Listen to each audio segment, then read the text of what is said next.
Subscribe करें और देखें हर मंडे एक हिला देने वाली horror story. Bell icon press करना ना भूलें।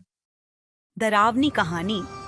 वो साया एक छोटे से गांव में एक पुराना खंडहर हो चुका हवेली था, जिसे लोग शापित हवेली कहते थे। कहा जाता था कि वहां रात के समय एक साया घूमता है।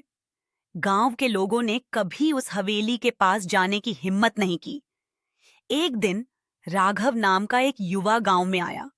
वह निडर और साहसी था, और उसने सुना था कि हवेली के अंदर कोई खजाना छिपा हुआ है। गांव के बुजुर्गों ने उसे चेतावनी दी, लेकिन वह किसी की बात मानने को तैयार नहीं था। राघव ने ठान लिया कि वह रात के समय हवेली के अंदर जाएगा। रात गहरी थी, आसमान में बादल छाए हुए थे, और हवेली के चारों ओर सन्नाटा पसरा हुआ था।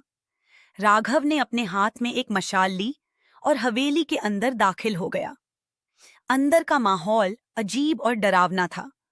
चारों ओर धूल जमी हुई थी, और हवेली की दीवारों से अजीब सी आवाजें आ रही थीं।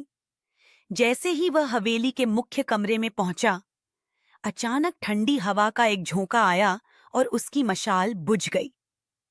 अब हवेली पूरी तरह अंधेरे में थी।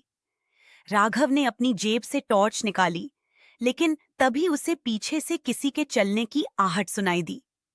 उसने पीछे मुड़कर देखा, पर वहां कोई नहीं था। उसका दिल तेजी से धड़कने लगा। वह जैसे ही आगे बढ़ा, उसे एक खिड़की से किसी परछाई का आभास हुआ। वह रुका और ध्यान से देखने की कोशिश की, लेकिन अचानक वही साया उसके सामने आ गया। वह चीखने की कोशिश कर रहा था, पर उसकी आवाज निकल नहीं रही थी। वह साया धीरे धीरे उसके पास आने लगा। राघव की हिम्मत जवाब देने लगी। उसके पैर जड़ हो गए। वह साया अब बिल्कुल उसके सामने था। अचानक साया ने जोर से चीख मारी, और राघव बेहोश होकर जमीन पर गिर पड़ा। अगले दिन गांव के लोग राघव को हवेली के बाहर बेहोश पड़ा हुआ पाए।